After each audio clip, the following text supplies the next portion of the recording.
بسم اللہ الرحمن الرحیم سیقول السفہاء من الناس ما ولاہم عن قبلتہم التی کانوا علیہا قل للہ المشرق والمغرب یہدی من یشاء الی صراط مستقیم۔ اس آیت مبارکہ سے دوسرے پارے کا آغاز ہو گیا اور آج کی نماز تراویح میں دوسرا پارہ مکمل پڑھ لیا گیا۔ اللہ تعالیٰ سنانے والے کی طرف سے اور سننے والوں کی طرف سے اپنی بارگاہ میں قبول فرمائے، آمین۔ اس ابتدائی آیت میں اور اس کے بعد کی آیات میں اللہ تبارک و تعالیٰ نے تحویل قبلہ کے واقعہ کی طرف اشارہ فرمایا ہے۔ تحویل قبلہ کا مطلب ہے قبلہ کی تبدیلی۔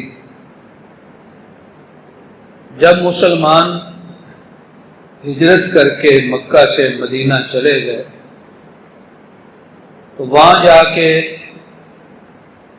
قبلہ مکے والا جنوب کی طرف رہ گیا اور بیت المقدس شمال کی طرف۔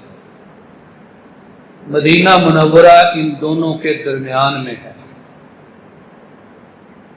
حضرت صلی اللہ علیہ وسلم نے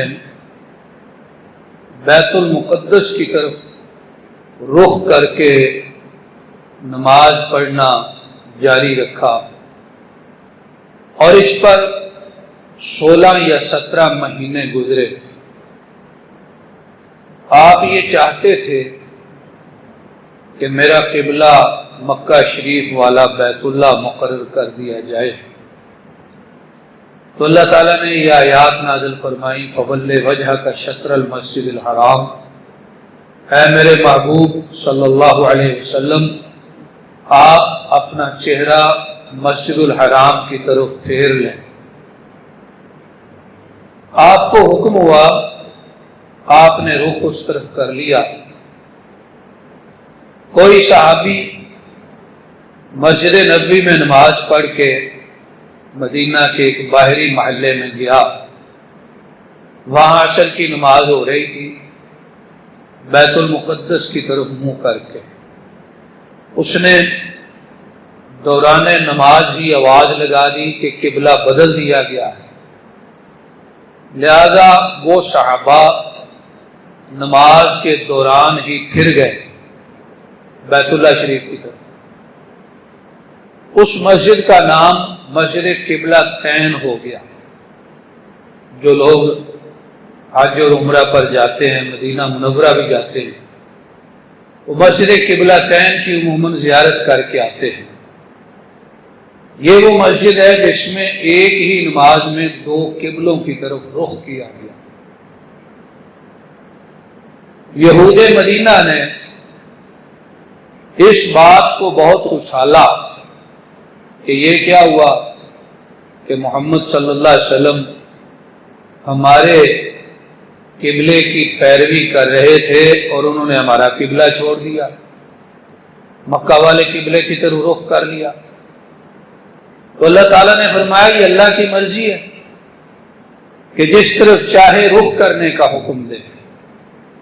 ہم دیکھیں گے کہ رسول کی پیروی کون کرتا ہے اور کون اس معاملے کو سامنے رکھ کے دین سے پھر جاتا ہے۔ اللہ کی مرضی ہے، جس طرف چاہے رخ کر کے عبادت کرنے کا حکم دے۔ اگلی آیات میں اللہ تبارک و تعالیٰ نے فرمایا ایمان والو، نماز اور صبر کے ذریعے اللہ سے مدد مانگا کرو۔ کل کی ایک آیت مبارکہ میں بھی یہ اشارہ آیا تھا۔ تو نماز اور صبر کی ایک اعلیٰ قسم ہے روزہ، یہ اللہ سے مدد مانگنے کے ذرائع ہیں، ان کے ذریعے اللہ سے مدد مانگی جائے۔ اور یہاں یہ واضح فرما دیا کہ آزمائشیں آئیں گی تمہاری زندگی میں بھوک کی آزمائش، خوف کی آزمائش، مالوں اور جانوں اور پھلوں میں کمی کی آزمائش، فرمایا آزمائشوں میں صبر کرنے والوں کو آپ خوشخبری دیں۔ کوئی جان دنیا سے چلی جائے تو یہ بڑی آزمائش ہے، کسی کا کوئی پیارا فوت ہو جائے، انتقال کر جائے، لیکن کرنا کیا ہے؟ صبر۔ الصبر عند الصدمۃ الاولی، حدیث شریف میں فرمایا فوراً صبر۔ ایسے نہیں ہے کہ پہلے واویلا کر لیا، رو دھو لیا چند دن اور بعد میں کہا جی ہمارا صبر ہے۔ صبر فوراً کرنا۔ فرمایا جو لوگ صبر کرنے والے ہیں ان پہ اللہ کی رحمتیں ہوتی ہیں، اللہ کی برکتیں ہوتی ہیں، اور وہ لوگ ہدایت یافتہ ہیں۔ یا اللہ تعالیٰ نے فرمایا لوگوں زمین میں سے حلال اور طیب چیزیں کھایا کرو۔ تو اس کی اہمیت اتنی ہے کہ اللہ تعالیٰ نے ایک مقام پہ صرف رسولوں کو مخاطب کر کے فرمایا اے میرے رسولوں پیغمبروں حلال اور طیب کھایا کرو۔ لہذا عام اہل ایمان کو بھی اسی کا حکم دیا گیا۔ اور ایک حدیث شریف میں آتا ہے کہ مسافر اور روزے دار اور چند ایسے لوگ ہیں جن کی دعائیں قبول ہوتی ہیں، جلدی قبول ہوتی ہیں۔ مسافر ہے، سفر سے تھکا ماندہ، اس کے کپڑے گرد آلود، بال بکھرے ہوئے، غبار پڑا ہوا، دعائیں کرتا ہے یا اللہ قبول کر لے، قبول کر لے۔ فرمایا انا یستجاب لہ، اس کی دعا کیسے قبول کی جائے جبکہ اس کا کھانا حرام کی کمائی کا، اس کا پینا حرام کی کمائی کا، اس کا پہننا یعنی اس کا لباس حرام کی کمائی کا، اور اس کی ساری غذا حرام کی، تو کس طرح اس کی دعا قبول کی جائے؟ لہذا یہ بات اچھی طرح سمجھ لینی چاہیے کہ دعاؤں کی قبولیت کے لیے ضروری ہے کہ ہم اپنے لیے رزق حلال کا اہتمام کریں، اپنی اور اپنی اولادوں کو رزق حلال کھلائیں، چاہے وہ تھوڑا ہو، حلال پر کفایت کر لیں اور حرام سے بچیں۔ پھر اگلی آیات میں اللہ تعالیٰ نے فرمایا یہ نیکی نہیں ہے، یعنی صرف یہی نیکی نہیں ہے کہ تمہارا رخ کس طرف ہوتا ہے، مشرق کی طرف ہوتا ہے یا مغرب کی طرف ہوتا ہے، جو بات یہود مدینہ اچھال رہے تھے۔ فرمایا اور بھی نیکیاں ہیں، ان پہ بھی ذرا غور کر لو۔ اللہ پر ایمان، آخرت کے دن پر ایمان، فرشتوں پر، کتابوں پر، نبیوں پر، قریبیوں، یتیموں، مسکینوں، مسافروں، مانگنے والوں کو، اور غلام اور گردنیں چھڑانے میں اپنا مال خرچ کرنا، نماز قائم کرنا، زکوٰۃ ادا کرنا، وعدہ وفائی، تنگی تکلیف، جنگ کے وقت صبر کرنا، یہ بھی ساری نیکیاں ہیں۔ ان نیکیوں پر تم غور نہیں کرتے، صرف ایک مسئلہ جو ہے وہ تم نے زیادہ اٹھایا ہوا ہے کہ مسلمانوں کا قبلہ کیوں تبدیل کر دیا گیا۔ اس پہ بھی توجہ دلائی کہ ساری نیکیوں کو سامنے رکھو۔ پھر اگلی آیات میں اللہ تعالیٰ نے قصاص کا حکم فرمایا، پھر وصیت کا حکم فرمایا۔ وصیت کی بات اس طرح شاید آگے نہ آئے تو یہاں مختصراً عرض کیے دیتے ہیں۔ وصیت کے حوالے سے ایک تو رسول اکرم صلی اللہ علیہ وسلم نے فرمایا جو بندہ کسی بات کی وصیت کرنا چاہتا ہے اس کے لیے درست نہیں ہے کہ ایک دن اور رات بھی خالی گزر جائے، بلکہ اس کی وصیت اس کے پاس لکھی ہوئی ہونی چاہیے۔ اس لیے کہ انسان کی زندگی کا کوئی پتہ نہیں کب وہ دنیا سے چلا جائے اور اس کا ارادہ اس کے دل کے اندر ہی رہے اور وہ اپنی وصیت لکھ نہ سکے، کسی کو بتا نہ سکے۔ فرمایا آج ہی لکھ لے۔ دوسری بات، جو بندہ مرد یا عورت کسی کا وارث بن رہا ہے، بیٹا بیٹی یا کسی اور طرح وارث ہے، اس کے بارے میں وصیت نہیں کی جا سکتی یعنی کوئی کہے کہ میرے مرنے کے بعد میرے فلاں بیٹے کو اتنا زیادہ دے دو، فلاں کو کم دے دو، یہ نہیں ہو سکتا، اس لیے کہ جن کا حصہ اللہ اور اللہ کے رسول نے مقرر کر دیا ہے ان کے بارے میں وصیت نہیں ہو سکتی۔ اور اسی کی روشنی میں ہم یہ سمجھتے ہیں کہ بعض لوگ جو کہہ دیتے ہیں پھر اخباروں میں اشتہار دے دیتے ہیں، آق نامہ، میں نے اپنے فلاں بیٹے کو اپنی جائیداد سے آق کر دیا، یہ بھی درست نہیں، اس لیے کہ جو حصہ اللہ اور اللہ کے رسول نے کسی کا مقرر کیا آپ وہ ختم نہیں کر سکتے۔ یہ کہہ سکتے ہیں کہ اس کے لین دین سے ہمارا تعلق نہیں، یہ بات ٹھیک ہے، لیکن یہ کہنا کہ منقولہ اور غیر منقولہ جائیداد سے اسے نکالا جاتا ہے، یہ درست نہیں۔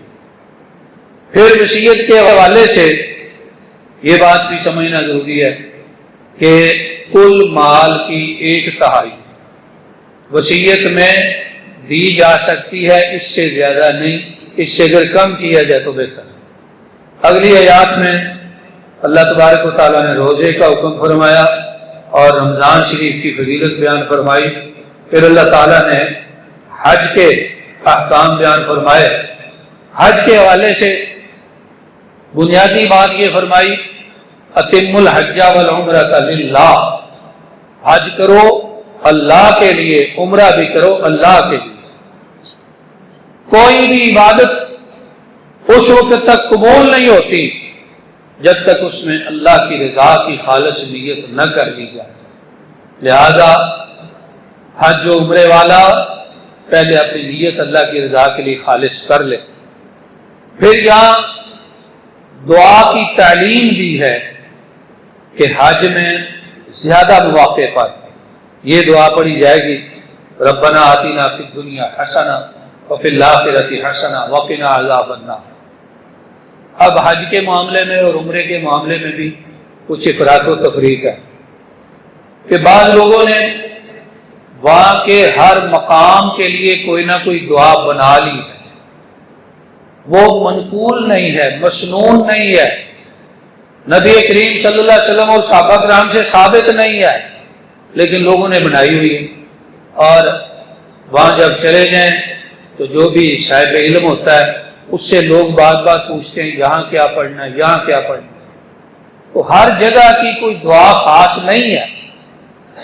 زیادہ سے زیادہ نبی کریم صلی اللہ علیہ وسلم سے یہی دعا پڑھنا جو ہے منقول ہے، جو دعا آپ کے جی میں آیا آپ وہاں مانگے، خاص وہاں مقرر نہیں کی گئی۔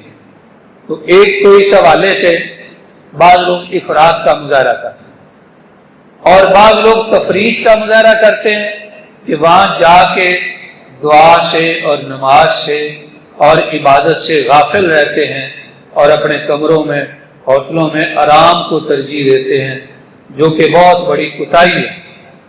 اس لیے افراط و تفریط سے بچنا چاہیے۔ اللہ نے حکم فرمایا ہے کہ حج میں زیادہ سے زیادہ دعائیں کی جائیں۔ اس کے بعد اللہ تبارک و تعالیٰ نے یہاں کچھ خانگی مسائل بیان فرمائے عورتوں کے حوالے سے، اور ان مسائل کے دوران میں طلاق کے احکام کا ذکر آ گیا ہے۔ طلاق کے بارے میں بنیادی بات یہ فرمائی کہ الطلاق مرتان، طلاق رجعی 2 مرتبہ ہے، یعنی ایک مرتبہ بندے نے طلاق دی اس کے بعد رجوع کر سکتا ہے، اگر دوسری مرتبہ بھی دے دے پھر بھی رجوع کر سکتا ہے، تیسری مرتبہ دے دے تو رجوع نہیں کر سکتا۔ لیکن اس مسئلہ کو سمجھنے میں بھی بہت بڑی کوتاہی ہوئی۔ یہاں چونکہ ہمارے ہاں احناف کی کثرت ہے تو ان کے قاعدے کے مطابق اگر کوئی شخص ایک موقع پر ایک ہی مجلس میں ایک ہی جگہ پہ 3 دفعہ طلاق طلاق طلاق کہہ دیتا ہے تو تینوں طلاقیں، جب تینوں طلاقیں ہو گئی ان کے خیال میں تو وہ تیسری کے بعد والے احکام نافذ کر دیتے ہیں، حالانکہ 3 طلاقیں اور چیز ہے، تیسری کو واقعہ کرنا اور چیز ہے۔ حدیث شریف کے مطابق صحیح مسلم میں ہے، سنن ابن ماجہ میں ہے، مسند امام احمد میں ہے کہ حضرت رکانہ رضی اللہ تعالیٰ عنہ نے طلاق دی اپنی بیوی کو اور بڑے پریشان ہوئے۔ رسول اکرم صلی اللہ علیہ وسلم کے پاس آئے، فرمایا کیوں پریشان ہو؟ عرض کی یا رسول اللہ میں نے اپنی بیوی کو طلاق دے دی۔ فرمایا پھر کیا ہوا، رجوع کر لو۔ کہا جی میں نے تینوں ہی دے دی۔ فرمایا کس طرح؟ کہنے لگے میں نے اس کو کہا طلاق طلاق طلاق۔ فرمایا یہ تو ایک ہوئی ہے، جاؤ اس سے رجوع کر لو۔ تو رسول اکرم صلی اللہ علیہ وسلم کا تو حکم یہ ہے، اور صحیح بخاری شریف میں ہے کہ رسول اللہ صلی اللہ علیہ وسلم کے عہد میں، حضرت ابوبکر کے عہد میں، حضرت عمر کی خلافت کے ابتدائی سالوں میں 3 طلاقوں کو ایک شمار کیا جاتا تھا۔ یعنی اگر کوئی بندہ 3 دفعہ طلاق طلاق طلاق کہہ دے، طلاق تو ہو جائے گی لیکن ایک ہوگی، تینوں نہیں ہوگی۔ بلکہ ہم کہتے ہیں کوئی اس سے زیادہ کہہ دے، 10 دفعہ کہہ دے، 100 دفعہ کہہ دے، وہ بھی ایک ہی ہوگی۔ جو بنیاد شریعت نے بتائی ہے ایک ہوگی۔ تو یہی اصل طریقہ ہے اس مسئلے کو حل کرنے کا۔ یہی وجہ ہے کہ اس مسئلہ میں چونکہ اہل الحدیث کا موقف حدیث شریف والا ہے، وہی حق ہے۔ جب اس مسئلہ میں لوگ پریشان ہوتے ہیں تو ہماری طرف رجوع کرتے ہیں اور ہم انہیں بتاتے ہیں کہ ایک طلاق ہوئی ہے، 3 نہیں ہوئی۔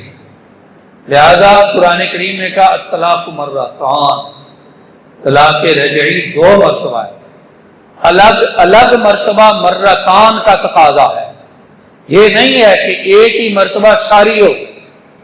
تو اللہ تعالیٰ نے یہاں پہ عام جو طلاق ہے اس کا بھی ذکر کر دیا، اور جو طلاق بحالت حمل دی جائے اس کا بھی ذکر کر دیا، پھر عدتوں کا اللہ نے یہاں پہ ذکر کر دیا، اور عدتوں میں اس عورت کی عدت کا ذکر بھی کر دیا جس کا خامد وفات پا جائے۔ وہ عدت ہے 4 مہینے اور 10 دن، یہ اللہ تعالیٰ نے عدت ذکر فرمائی ہے۔ عدتوں کے ذکر کے ساتھ ہی اللہ تعالیٰ نے رضاعت یعنی پرورش کے احکام بھی ذکر فرما دیے کہ پرورش رضاعت کی ذمہ داری بچے کے لیے والدہ ادا کرے گی، البتہ اخراجات والد کے ذمہ ہوں گے۔ اگر وہ دونوں بطور میاں بیوی رہ رہے ہیں اس کے ذمہ ہیں، اگر ان میں جدائی ہو جائے پھر بھی بچے کے والد کے ذمہ اخراجات ہیں۔ اور رضاعت کی تکمیل کی مدت اللہ تعالیٰ نے یہاں پہ ذکر فرمایا کہ 2 سال، حولین کاملین، 2 سال مکمل۔ پھر یہاں فرمایا لوگوں نماز کی پابندی کرو، خاص طور پر درمیانی نماز۔ تو درمیانی نماز کے بارے میں اکثر جو روایات ہیں وہ بتاتی ہیں کہ اس سے مراد نماز عصر ہے، اور رسول اکرم صلی اللہ علیہ وسلم کا فرمان ہے کہ جس کی نماز عصر چھوٹ گئی فَكَأَنَّمَا بُتِرَ أَهْلُهُ وَمَالُهُ، گویا کہ اس کا گھر بار تباہ و برباد ہو گیا جو نماز عصر میں سستی کرنے والا ہے یا اسے ترک کرنے والا ہے۔ لہذا جب ہم اپنے گھروں اور کام کاج کاروبار کی بربادی اور بے برکتی پر غور کریں تو اس کے اسباب میں اس بات پہ بھی غور کیا کریں کہیں ایسا تو نہیں کہ ہم نماز عصر کو چھوڑنے والے۔ نماز عصر کی بڑی پابندی اور تاکید ذکر فرمائی گئی۔ تو یہ جو دوسرا پارہ جاری ہے اس کے آخری حصوں میں اللہ تبارک و تعالیٰ نے ایک قوم کا ذکر فرمایا جو بنی اسرائیل کے بعد، بنی اسرائیل کی قوم حضرت موسیٰ علیہ السلام کے بعد اس دنیا میں ہوئی۔ ان کے نبی کا نام ہے حضرت شمویل علیہ السلام۔ ہوا یہ کہ کافروں نے مسلمانوں کے علاقے پہ حملہ کیا اور ان کے بچوں اور عورتوں کو قیدی بنایا مال لوٹ کے لے گئے۔ جالوت بادشاہ تھا کافروں کا، اور مسلمانوں میں پہلے سے دو سلسلے تھے، ایک سلسلہ بادشاہت کا، ایک سلسلہ نبوت کا، لیکن اس وقت کوئی بادشاہ نہیں تھا، نبی تھے حضرت شمویل علیہ السلام۔ قوم کے لوگوں نے کہا اے اللہ کے نبی، اللہ سے دعا کریں کہ اللہ ہمارے لیے ایک بادشاہ مقرر کرے جس کے زیر قیادت ہم لڑائی کریں اور اپنے بچوں اور عورتوں کو چھڑا کے لائیں۔ کہا ایسا نہ ہو کہ اللہ تمہارے لیے بادشاہ مقرر کریں، تمہیں لڑائی کا حکم دیا گیا اور تم پھر نہ لڑو۔ کہنے لگے یہ کیسے ہو سکتا ہے، جبکہ ہمیں گھروں سے بے گھر کیا گیا، ہمارے بچوں کو قیدی بنایا گیا، ہم لڑیں گے۔ فرمایا اللہ نے حکم فرمایا ہے کہ تمہارے اندر ایک شخص ہے طالوت، اس کو بادشاہ بنا لیا جائے۔ کہنے لگے وہ بادشاہ کیسے ہو سکتا ہے، لم یؤت سعۃ من المال، اس کے پاس تو مال کی وسعت نہیں ہے۔ گویا انہوں نے یہ سمجھا تھا کہ بادشاہ ہونے کے لیے بڑا مالدار ہونا ضروری ہے، اور رسول اکرم صلی اللہ علیہ وسلم کی رسالت پر جب مشرکین مکہ اعتراض کرتے تھے تو ان اعتراضات میں سے ایک اعتراض یہ بھی تھا کہ یہ کیسے اللہ کے نبی ہیں کہ ان کے پاس مال ہی نہیں ہے۔ مکہ اور طائف کی دو بستیوں میں سے کسی مالدار کو اللہ نے نبی کیوں نہیں بنایا؟ یہاں بھی یہ اعتراض ہوا، کہنے لگے اس کے پاس مال نہیں ہے۔ فرمایا اللہ نے اس کو کیا کیا ہے، بسطۃ فی العلم والجسم، اللہ نے اس کا جسم بھی مضبوط بنایا، اللہ نے اس کا علم بھی مضبوط بنایا۔ لہذا قرآن پاک کے ان الفاظ سے ہمیں یہ بات معلوم ہوتی ہے کہ قیادت کے لیے، لیڈر بننے کے لیے، اسلام کا، اسلامی جماعت کا رہنما بننے کے لیے ضروری ہے کہ بندے کا علم مضبوط ہو اور بندے کا جسم مضبوط ہو۔ مالی طور پر اگر کمزور بھی ہو تو حرج نہیں ہے۔ کہا کہ نکلو، نکل پڑے۔ طالوت مسلمانوں کا بادشاہ مسلمانوں کے لشکر کو لے کے نکلا، جالوت کافروں کا بادشاہ، اس سے لڑائی کرنی تھی۔ اردن اور فلسطین کے درمیان نہر اشریہ ایک نہر آتی ہے، کہا کہ جس نے اس نہر سے پیٹ بھر کے پانی پیا وہ ہمارے ساتھ لڑنے کے قابل نہیں رہے گا، لہذا پانی نہیں پینا، آزمائش ہے، ہاں ایک چلو یا دو چلو پی لو، اس سے زیادہ نہیں۔ نہر پر پہنچے، سارے لوگ پیاسے تھے، پانی پینے لگے۔ اب مفسرین کی آراء ہیں 7,000 یا 70,000 کا یہ لشکر تھا، وہ سارے کا سارا پانی پینے کی وجہ سے وہیں گر گیا، کسی میں سکت نہ رہی آگے بڑھنے کی۔ چند لوگ تھے اور وہ کتنے تھے، 313۔ وہ آگے بڑھے، کافروں کا لشکر بڑی تعداد میں تھا، ان کے ساتھ مڈ بھیڑ ہوئی تو مسلمانوں کے لشکر میں سے ایک سپاہی تھے داؤد، انہوں نے جالوت بادشاہ کو قتل کر دیا۔ یہی داؤد جو ہے بعد میں اللہ کے نبی بن گئے۔ بعض روایات میں آتا ہے کہ حضرت داؤد کے اور بھی بھائی تھے، تو ان کے والد اپنے سارے بیٹوں کو لے کے جہاد کے لیے نکل گئے، داؤد کو پیچھے چھوڑ گئے۔ داؤد بکریاں چرا رہے تھے تو وہاں انہوں نے چند پتھر دیکھے، وہ بول رہے ہیں کہ داؤد ہمیں اٹھا لو اور ہمارے ذریعے جالوت کو قتل کرو۔ لہذا جناب داؤد نے وہ پتھر اٹھائے اور بھاگتے ہوئے لشکر میں جا ملے۔ وہ جو جالوت بادشاہ تھا کافروں کا، اس نے لوہے کی زرہ پہنی ہوئی تھی، اپنے آپ کو لوہے میں بند کیا ہوا تھا، اس کی پیشانی پر زرہ میں تھوڑا سا سوراخ تھا۔ حضرت داؤد نے سیدھا ہاتھ سے نشانہ مارا یا گلیل سے نشانہ مارا پتھر کا، اور وہ وہیں پہ جا کے لگا، ایسا سخت لگا کہ اس کا سر پھٹ گیا اور اس کی کھوپڑی میں سوراخ ہو گیا، خون بہنے لگا، جس سے اس کی موت واقع ہو گئی۔ جب وہ مر گیا، کافروں کے لشکر کو شکست ہو گئی، تو بعد میں بادشاہ نے، جو مسلمانوں کا بادشاہ تھا طالوت، اس نے اپنی بیٹی کی شادی حضرت داؤد سے کر دی۔ اس طرح حضرت داؤد کو اللہ تعالیٰ نے بادشاہت عطا کر دی اور پھر اللہ نے انہیں نبوت بھی عطا کر دی، تو ان کی ذات میں آ کے نبوت اور بادشاہت دونوں چیزیں جمع ہو گئی۔ جیسا کہ کل اشارہ گزرا تھا کہ حضرت داؤد و سلیمان ہمارے عقیدے کے مطابق اللہ کے نبی بھی، لہذا یہ واقعہ جو ہے آخر تک، اس پارے کے آخر تک چلتا ہے، اور آخری آیت میں اللہ فرماتے ہیں تِلْكَ آیات اللہ نَتْلُوهَا عَلَيْكَ بِالْحَقِّ وَإِنَّكَ لَمِنَ الْمُرْسَلِينَ۔ اے میرے نبی جناب محمد مصطفیٰ صلی اللہ علیہ وسلم، یہ جو آیات ہیں ہم آپ کو حق کے ساتھ پڑھ کے سناتے ہیں۔ اِنَّكَ لَمِنَ الْمُرْسَلِينَ، تاکید کے 2-3 لفظ بولے، پکی بات ہے، سچی بات ہے، آپ اللہ کے رسول ہیں، رسولوں میں سے ہیں، یعنی آپ غم زدہ نہ ہو، منکرین رسالت کے اعتراضات پر آپ پریشان نہ ہو، آپ جمع خاطر رکھیں، اپنے دل کو مضبوط رکھیں اور اس بات پر ایمان رکھیں کہ آپ یقیناً اللہ کے پیغمبروں میں سے ہیں۔ تو یہ آیت مبارکہ ہے دوسرے پارے کی آخری آیت۔